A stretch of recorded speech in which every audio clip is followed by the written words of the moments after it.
안녕하세요. 오늘도 와주셔서 감사드리고요. 바로 사연을 읽어보겠습니다. 남편이 경영하던 회사를 물려받아 회장이 되는 여성들이 있죠. 그중에는 집에서 살림하고 애들을 키우던 주부가 하루아침에 기업의 총수가 되는 경우도 있는데요. 뉴스를 보다가 그런 이야기를 들으면 신기하게만 바라보곤 했었어요. 그때까지만 해도 남의 일이었으니까요. 그런데 제가 바로 그런 어이없는 인생 대반전의 주인공이 되어보니 그 여성들이 왜 앞치마를 집어던지고 회장 자리에 앉을 수밖에 없었는지 이해가 되더군요. 나 참 대단하다. 여보, 구멍가게를 직원 100명을 거느린 회사로 키우기까지야. 30년을 하루도 쉬지 않고 일했잖아.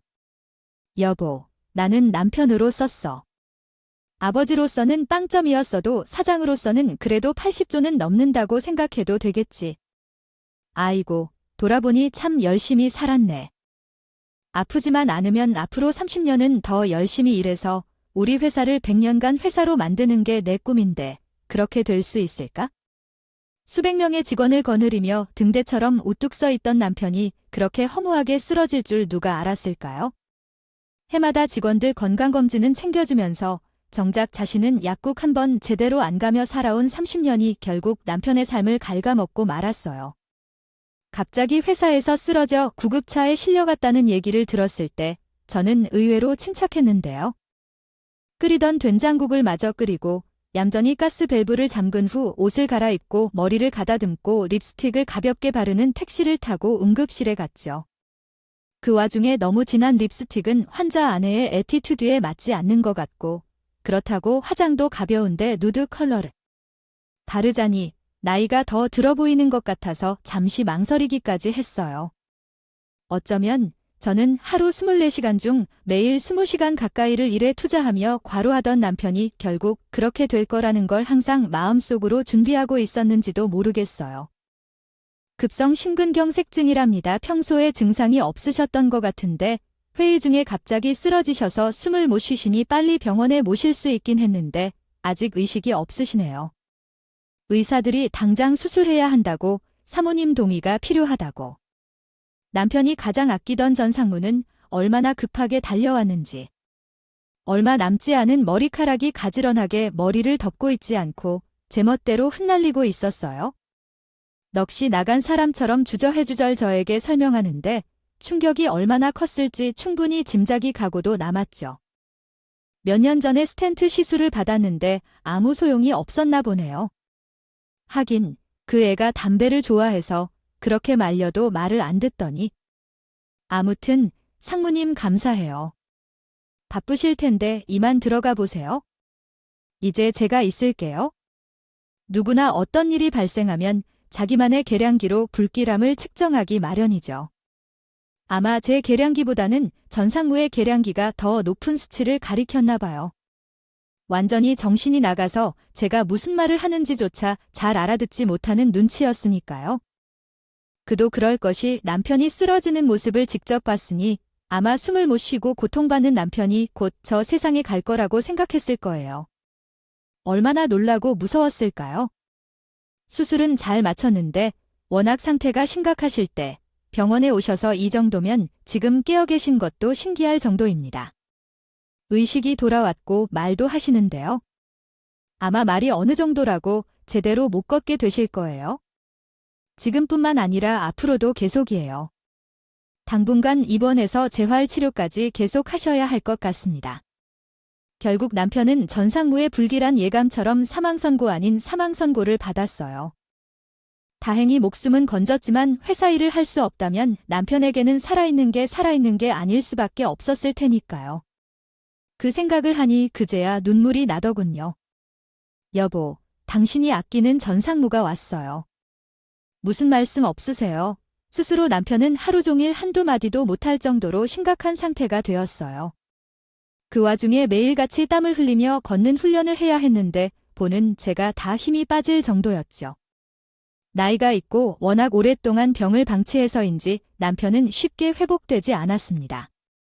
않았어요. 본인도 다시 예전으로 돌아갈 수 없음을 직감했는지 전 상무와 제가 있는 자리에서 남편은 쓰러지고 난 뒤 생각하고 번도 생각했던 이야기를 털어놓더라고요. 우리 와이프, 잘해 이 사람이 나 대신 전 상무가 많이 도와줘. 어느 한 말투로 이제 막 말을 시작한 아기처럼 띄엄띄엄 단어만 늘어놓는 남편의 말이 무엇을 뜻하는지 전 상무와 제가 모를 리가 없었어요. 힘겹게 웅얼거리는 남편의 말이 제 귀에는 분명 당신이 해야지. 구멍가게 시절부터 같이 온 우리 직원들, 당신이 엄마처럼 잘 돌봐줘요. 당신이라면 할 수 있어. 아니 꼭 당신이어야 해. 내 부탁 들어줄 수 있지라고 들렸죠. 전 상무도 마찬가지였을 거예요. 그 말은 사장 자리가 아까워서 평생 소뚜껑이나 운전했던 제게 주겠단 말씀이 아니라는 걸 전 상무와 전 잘 알고 있었으니까요. 그 자리는 직원들에게 나아갈 방향을 알려주고 든든하게 힘이 되어주는 상징적인 자리니까 남편이 할 수 없다면 제가 책임져야 한다고 남편은 생각했을 거예요. 그렇게 저는 남편의 회사를 물려받아 사장 자리에 앉게 되었어요. 경영상의 절차나 법적인 문제, 세금 문제 등 각종 실무는 전 상무가 도와주고 그 밖에 남편 밑에서 2에서 30년을 일하며 함께 온 든든한 분들이 각자의 일에 잘 맡아주고 있으니 회사가 돌아가는 데는 사실 무리가 없었죠. 전 그저 남편의 말처럼 직원들을 엄마처럼 세심하게 돌보면서 회사에 문제가 없도록 살피는 역할만 하면 됐어요. 제가 많이 부족하다는 건 굳이 설명 안 해도 다들 잘 아실 겁니다. 그래도 남편이 제가 이 자리를 맡아야 한다고 결심한 이유가 분명히 있을 거라고 생각해요. 저는 남편이 여러분들의 꿈을 지지해줄 따뜻한 존재가 되기 위해 오늘부로 사장직을 맡기로 했습니다. 남편과 여러분 모두의 바람인 100년의 기업의 꿈을 이룰 수 있도록 아무쪼록 부족한 저에게 힘을 보태주시길 바랍니다. 그럼 앞으로도 잘 부탁드리겠습니다. 취임사까지 마치고 본격적으로 저는 업무를 시작했어요. 문서 하나도 볼 줄 몰라 쩔쩔매는 저에게 전 상무는 하나부터 10까지 꼼꼼히 지도를 해주었고 퇴근해서 병원에 가면 남편이 온 힘을 다해 적어놓은 메모를 보여주며 꼭 해야 할 일을 더블 체크해 주었어요. 꼭 과외 선생님처럼요. 이렇게 낮이고 밤이고 회사의 진심인 분들의 도움을 받으니 저도 어느새 회사 일에 익숙해지더라고요. 어떤 부분에서 사장의 결단이 필요한지 또 어떤 부분은 사장이 반드시 확인하고 미리 준비해야 하는지 슬슬 윤곽이 잡히기 시작했어요. 여보, 오늘은 신입사원들이 10명이나 들어왔어요. 사내 투어를 하면서 사장실도 들렀는데 아이다들 내 자식 같은 게 어찌나 이쁘던지. 우리 아들도 저렇게 취직해서 번듯한 양복 입고 사장한테 이쁨 받고 해야 할 텐데. 아무튼 회사 일 이제 어느 정도 익숙해졌으니까 염려 말고 당신은 재활치료에나 집중해요. 아이 빨리 낳아서 사정자리 다시 찾아가야죠. 남편은 아무 말 없이 웃기만 했고 그날따라 무척 여유로워 보였어요. 그리고 이제 마음이 놓였는지 그날 밤 하늘로 가고 말았죠. 장례식에는 전 직원이 참가해 고인의 명복을 빌면서 남편의 마지막에 더 따뜻하게 해줬어요. 저도 처음에는 홀로 남겨졌다는 게 외롭고 서러웠지만 그런 직원들을 든든하게 느꼈습니다. 지켜야 한다는 생각에 정신이 바짝 차려지더라고요. 엄마, 나도 이제 회사에 좀 배워보려고. 아빠도 돌아가시고 엄마 혼자 힘들잖아. 내가 일 배울 때까지만 좀 고생해주세요. 장례를 치르고 나서 집에 오자마자 아들이 직접 회사를 경영해 보겠다는 말을 꺼내더라고요. 그렇게 남편이 회사 나와 일 배우라고 해도 귓등으로 너한테 했더니 대체 무슨 바람인가 싶었어요. 아빠가 돌아가시자 철이 들기라도 한 건지 갑자기 마음을 바꾼 게 좀 이상하긴 했죠. 어차피 제가 계속 회사를 맡고 있을 수도 없고 언젠가는 아들이 해야 할 텐데 지금부터 배우면 좋겠다 싶어 아들과 저는 사장실에 함께 출근했어요. 그리고 전 상무에게 부탁해 작은 실무부터 아들은 경영 수업을 해나갔죠. 상무님 고생이 많으시죠. 우리 아들이 철이 없고 의욕도 없고 어릴 적부터 아빠를 하나도 안 닮아서 걱정이 참 많았어요. 그래도 이렇게 아빠를 대신하겠다고 나오니 저는 신기하고 기특하기만 하네요. 예쁘게 봐주세요. 상무님한테 잘 배우면 고절할 거예요. 예. 아직 나이도 있고 시간이 지나면 좋아지겠죠? 물론 제가 옆에서 잘 봐드릴 겁니다. 그런데 무슨 문제라도 있어요. 아닙니다. 신경 쓰지 마세요, 사모님. 그동안 고생 많으셨는데 이제 쉬셔야지요. 속도를 내서 아드님이 빨리 일 익숙해지게 돕겠습니다. 걱정 마세요.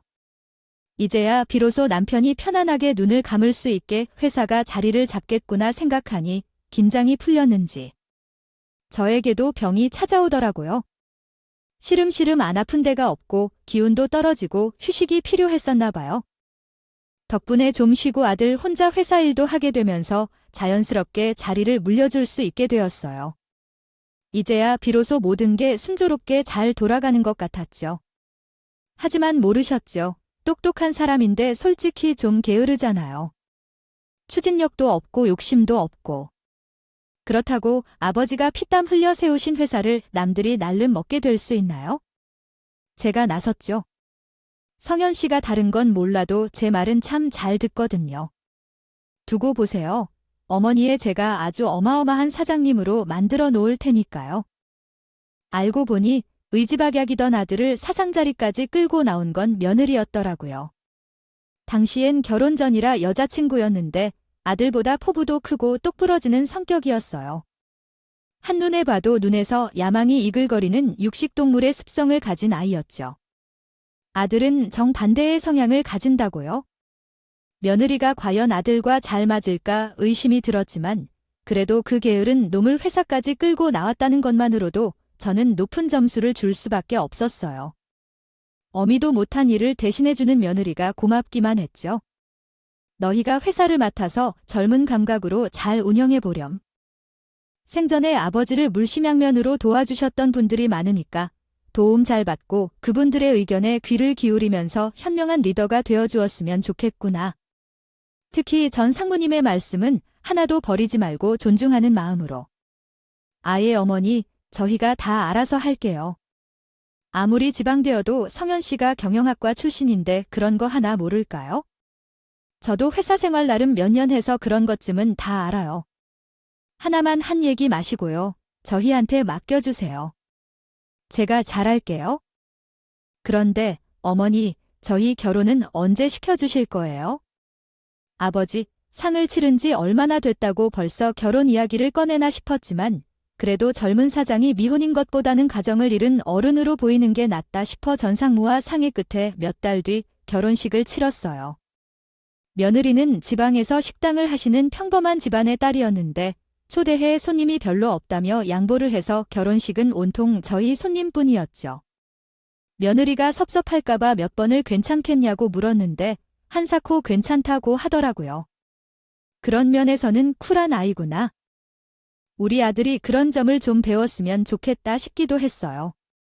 미안한 마음에 저는 며느리가 평생 아쉬울 게 없을 만큼 화려한 호텔 결혼식과 예물을 성심성의껏 마련해 줬답니다.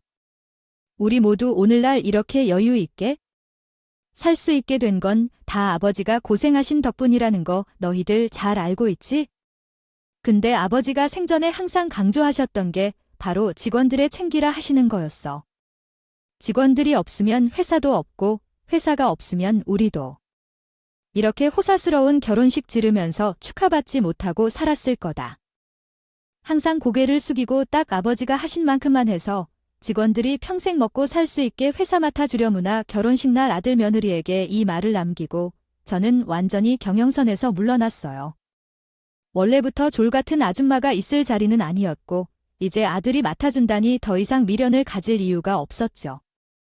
다희 아들은 신혼여행까지 반납하며 회사 일에 열심히 했고 뿌듯한 마음으로 저는 회사 생각을 접을 수 있게 있었어요.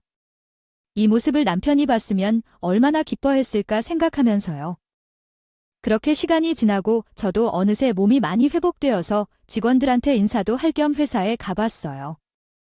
남편 장례식에 아들 결혼식까지 챙겨준 직원들이 고마워서 미리 떡과 한과 몇 가지를 맞춰 회사를 보냈죠. 그리고 모처럼 좋은 옷을 골라 입고 기분 좋게 회사로 향했어요. 참 이상한 게 남편 회사에 사무로 가는 기분보다 아들 회사에 엄마로 가는 기분이 훨씬 더 좋더라고요. 저도 어쩔 수 없는 부모인가 봐요. 아, 이거 사모님. 이제 좀 괜찮아지셨어요. 전 직원한테 떡까지 돌리시고 덕분에 오늘 회사 분위기가 모처럼 참 좋네요. 그때까지만 해도 전 상무가 말하는 모처럼의 뜻을 잘 알아듣지 못했어요. 그저 인사치레를 하나보다만 생각했죠. 그런데 사장실에 가보니 아들이 보이지요. 안 왔어요. 당연히 열심히 일을 하고 있겠지 생각하고 연락도 안 하고 갔는데 아예 출근을 안 했다는 거였어요. 요즘 무슨 일이 있는지. 최고는 안 하는 날이 많네요.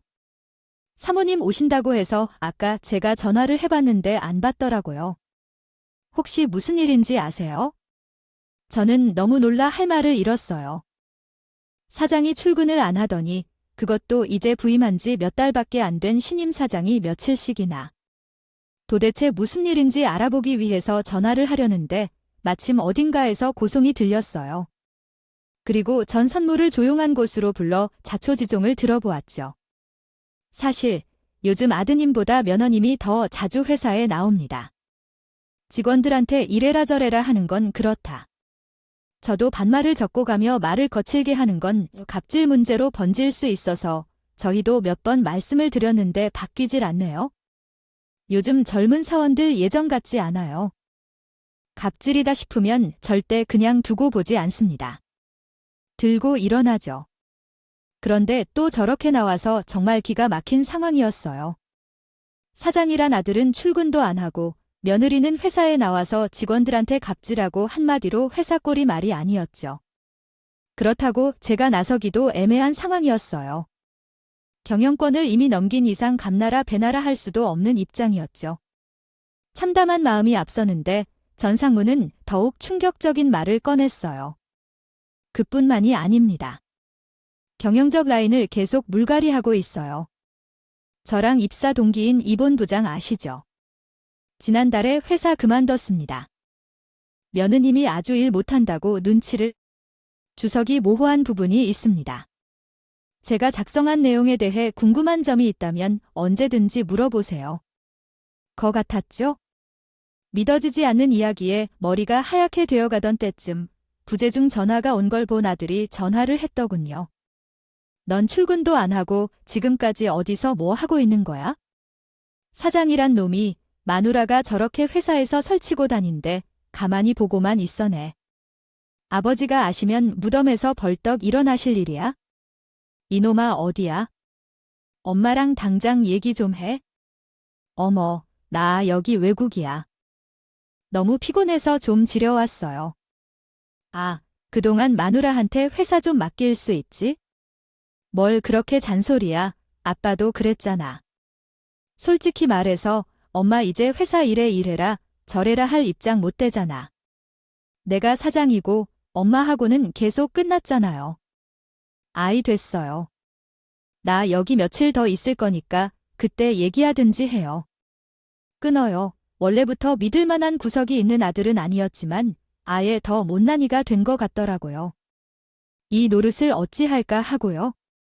생각하니 눈앞이 캄캄했어요. 사모님, 이러다가 쓰러지시겠어요. 일단 댁에 들어가서 푹 쉬세요. 회사는 제가 어떻게 해서든 잘 지켜볼게요. 내가 낳은 아들보다 생판남인 전 상무가 훨씬 더 믿음직스러웠어요.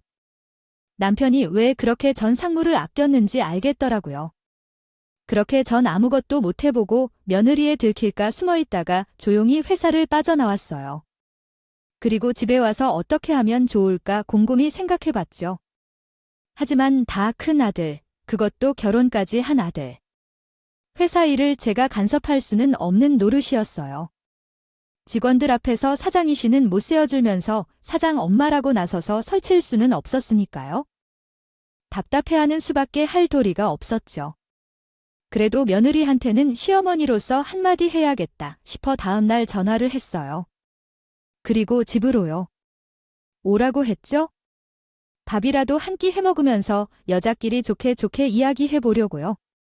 그런데 며느리는 제 얘기는 귀하 안 들어오고 잿밥에만 관심이 있는 것 같더라고요.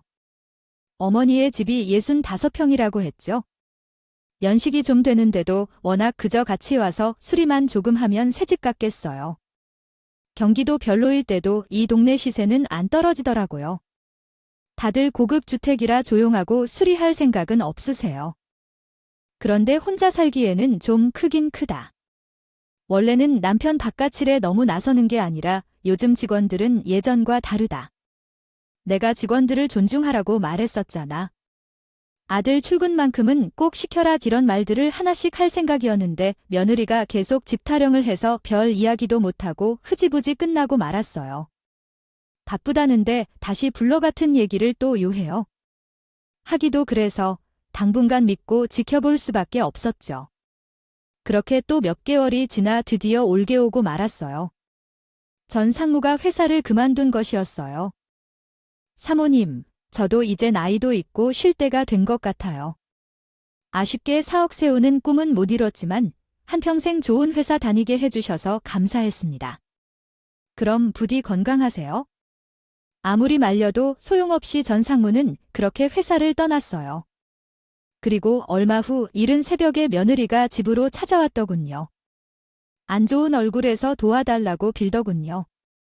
엄청 해야 되는데 당장 회사에 돈이 없어서 저희 아파트 담보로 돈을 빌려서 막았어요.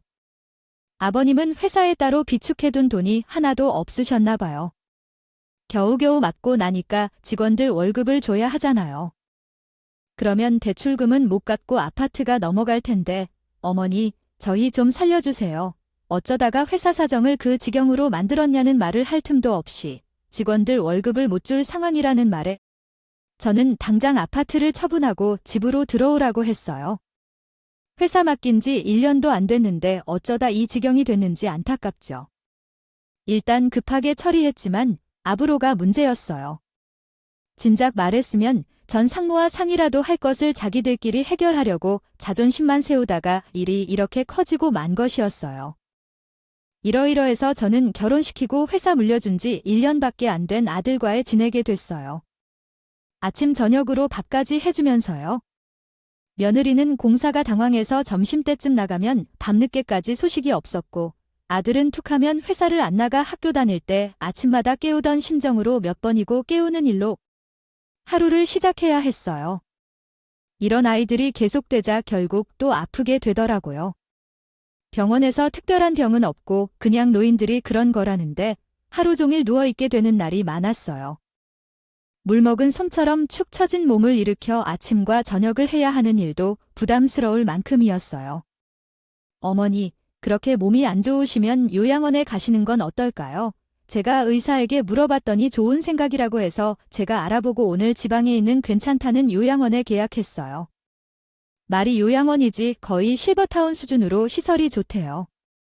거기 가서 쉬시면서 기운을 차리시는 게 좋을 것 같아요. 며느리는 자기 마음대로 요양원을 계약했다더라고요. 그러면서 마치 선심 쓰듯이 큰돈을 들였다고 생색을 했어요. 제 집에 얹혀 살면서요. 처음에는 집에서 쫓겨나는 것 같아서 기분이 좀 그랬는데 생각해보니 아들과 며느리가 돈 대준다는데 시설이 좋은 요양원에서 팔자 좋게 지내는 것도 나쁘지 않겠더라고요. 슬슬 뒤치다꺼리 하는 것도 다 귀찮아지기 시작했었는데 잘 됐다 싶어 짐만 싸서 바로 내려갔어요. 며느리의 말처럼 요양원은 정말 좋은 곳이었고 걱정한 것보다 지낼 만한 곳이었어요. 말벗도 생기고 차려준 밥 먹고 이것저것 프로그램도 많아 잡생각도 없어지고요. 회사가 걱정은 됐지만 그래도 아들 며느리가 잘하겠지? 덕분에 나는 호강하는구나 싶어 모른 척하고 싶었던 것도 사실이었어요. 저를 이해 못하시는 분들도 계실 텐데 솔직히 제 나이가 되면 모든 게 다 귀찮고 복잡한 건 그만하고 싶더라고요. 이제 인생을 돌아보며 천천히 정리해야 할 나이예요. 뭔가를 벌리고 해결하고 힘을 쓴다는 것 자체가 싫었어요. 그냥 내 몸 하나 편하게 지냈으면 좋겠다는 생각이었는데 지금은 생각해보면 남편이 먼저 떠나고 약간의 우울, 누군가 무기력증이 온 것 같아요. 아무도 그때는 이렇게 평생 지내도 괜찮겠다 싶던 어느 날 간호사가 뜻밖의 이야기를 하더라고요. 주말에 퇴원하셔야 하니까 오늘부터 짐 조금씩 쌓아 놓으세요. 한꺼번에 싸시면 꼭 두고 가시는 게 생기더라고요. 그렇다고 서울에서 여기까지 다시 오실 수는 없잖아요. 알고 보니 며느리가 퇴실을 신청한 거였어요. 보낼 때도 멋대로 보내더니 나올 때도 저에게는 한마디 상의도 없이 자기 마음대로 결정한 거였죠. 그리고 토요일 일은 새벽부터 간호사가 절 깨우러 왔더라고요. 며느리가 왔다고요? 왜요? 어머니 집에 간다니까 섭섭하세요. 아, 몇 개월 쉬고 오시라 할지 누가 아예 사시라고 했어요? 아참, 어머니, 이제 말고도 잘못 알아들으신 거 아니에요? 보면 어머니도 참 철이 없으세요. 여기가 한 달에 얼마인 줄이나 아세요? 강남 월세방보다 비싸요. 우리가 그럴 형편이에요. 아무튼 차 막히니까 빨리 출발하게 서두르세요. 며느리는 말까지 바꿔가며 저를 마음대로 하려는 것 같았어요. 아들처럼 꼭두각시를 만들어 아무 말 못하게 하려는 듯 했죠. 자기 말에 이해도 못하는 바보로 만들고 윽박지르면서 질질 끌려다니게 할 심선인 모양이었어요. 버린 물건 찾아가도 데려가는 통에 오히려 정신이 바짝 차려졌어요. 그렇게 어색하게 차 안에서 한마디 말도 없이 집으로 왔어요. 너무 이른 시간이라 함께 지낸 친구들한테 인사도 못하고 말이에요. 몇 달 만에 도착한 집은 어쩐지 낯설게 느껴졌어요. 알고 보니 며느리가 외관부터 싹 인테리어를 새로 했나 보더라고요. 아니, 대출금 갚을 돈도 없다면서 도대체 무슨 돈으로 이런 공세를 한 거냐 말할 틈도 없이 며느리는 저를 안채가 아닌 지하 창고 쪽으로 데려왔어요. 전에는 남편의 애장품을 모아두던 곳인데 완전히 창고로 변했더라고요. 제 살림 중에 마음에 안 드는 건 다 이곳에 갖다 처박아 둔 것 같았어요. 어머니 위에 공사 중이어서 당분간 여기서 지내시면 될 것 같아요. 아직 추운 날씨는 아니니까 지내실만 하실 거예요. 제가 어머니 편안하게 쓰시라고 쓰시던 침대랑 가구랑 다 갖다 놨어요. 그럼 쉬세요. 도대체 누구를 바보라 하나. 저는 더 이상 못 참겠어서 며느리게 큰 소리를 냈죠. 아니에요. 지금 시어미더로 창고에서 지내란 말이니 내 집은 너희들이 차지하고 도대체 너 무슨 생각인 거냐. 대체 돈은 어디서 나서 내 집을 내 마음대로 다 뜯어고치고 있는 거야. 뭐라고요? 여기가 왜 어머님 집이에요? 아버님 명의였는데 돌아가셨으니 반은 남편 거죠. 법도 안 찾아보셨어요. 어머니가 아니고 이제 내 남편이랑 나눠가 주셔야 돼요. 남편이 동의 안 하면 어머니 여기서 계속 못 살아요. 돈이 없으면 말이라도 잘 듣던가. 아, 언제까지 시어머니 노릇만 하려고 그래? 그러면 나가시든지요. 당신이 이게 무슨 소리인가 말문이 막혀 한마디 못했는데 나중에 알아보니 며느리 말이 맞더라고요. 남편 명의로 된 집을 남편이 죽기 전에 정리하지 못하면 아들이랑 제가 반반씩 상속받아야 하는 건데 잘 몰라서 그걸 놓쳐버린 거예요. 이 집을 짓고 매일같이 손으로 다가가며 가끔 공은 법 앞에 먼지처럼 하찮은 것이었죠. 며느리는 이 내용을 다 알고 계획적으로 이 집에 들어온 거였어요. 회사를 말아 먹은 것 같으니까. 집이라도 건져야겠다 싶었겠죠? 같이 살기 싫어 요양원을 보냈는데 매달 나가는 돈까지 아까워 결국 지하 창고에 절 버리고 만 것이었어요. 이러려고 회사를 물려줬나?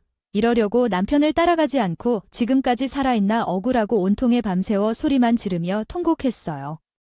하지만 아무리 소리를 쳐도 아무도 거들떠보지 않았고 이렇게 굶먹하게구나 하는 생각이 들었어요. 이렇게 될 줄 알았으면 수중에 현금이라도 좀 챙겨둘 걸 후회했죠. 혹시 당장 돈이 될 게 없을까 창고를 뒤졌어요. 며느리만 주문을 시키겠다 싶어 어떻게든 살자고 마음먹었죠. 저게 얼마짜리인데 구석구석을 뒤지니 생전에 남편이 애지중지했던 자전거가 구석에 박혀있는 걸 발견했어요. 수백만 원짜리였는데 순간 저거라도 들고 나갈까 싶었어요. 하지만 내 몸 하나도 못 가는데 불가능할 것 같아 단념하던 차에 자전거 안장에 달린 가방이 눈에 띄었어요. 여러분이 그 안에 열쇠 꾸러미가 들어있더라고요. 다른 열쇠는 모르겠는데 하나는 유독 눈에 띄는 낡고 뭉툭한 모양을 하고 있었어요. 그때 문득 회사 사장실 안쪽에 있던 고가구가 생각이 났어요. 남편 대신 업무를 보는 동안 그 가구가 하도 안 어울리게 자리하고 있어서 전상무에게 뭐냐고 물어봤더니 어릴 적에 어머니가 쓰시던 거라며 남편이 무척 아꼈다고 하더라고요. 문이 몇 개 달려있길래 열어보려고 했더니 비슷한 자물쇠에 굳게 잠겨있어 안 열렸던 생각이 스쳐 지나갔어요. 저는 뒤도 안 돌아보고 증가방을 챙겨 집을 나왔어요. 당장 회사에 가면 이 끔찍한 현실을 해결할 남편의 힌트를 찾을 수 있을 것만 같았죠. 초라한 모습으로 밤늦게 회사에 갔는데도 다행히 경비원이 절 알아보고 사장실로 들어가게 해줬어요. 직원들은 모두 퇴근하고 없었고 오랜만에 간 사장실 안쪽에는 고가구가 그대로 있었어요. 떨리는 손으로 열쇠를 넣어봤는데 놀랍게도 정말 자물쇠가 풀리고 말았어요. 그걸 보는데 하늘에 있는 남편이 내 억울함을 보고했구나. 지금 이 상황이 원통의 나를 통해 해결하려고 하는 것 같은 강력한 몸과 말로 설명할 수 없는 느낌을 받았어요. 자물쇠를 풀고 가구의 문을 열자 안쪽에는 커다란 금고가 떡하니 들어서 있었어요. 떨리는 손으로 번호를 눌러봤죠. 비밀번호는 제 예상처럼 우리 집 번지수였어요. 도로도 그렇고 남편은 대부분의 비밀번호를 집 번지수로 해놓았거든요. 그걸 아는 사람이 저밖에 없다는 것도 남편은 잘 알고 있었고요. 덕분에 한 번에 열린 금고 안에 본 순간 저는 그 자리에 주저앉고 말았어요. 그 안에는 빽빽하게 현금 다발이 들어있었고 금덩어리와 달러도 꽤 되었어요. 그때 며느리가 회사에 비축해 놓은 돈이 없다는 말이 문득 떠올랐죠.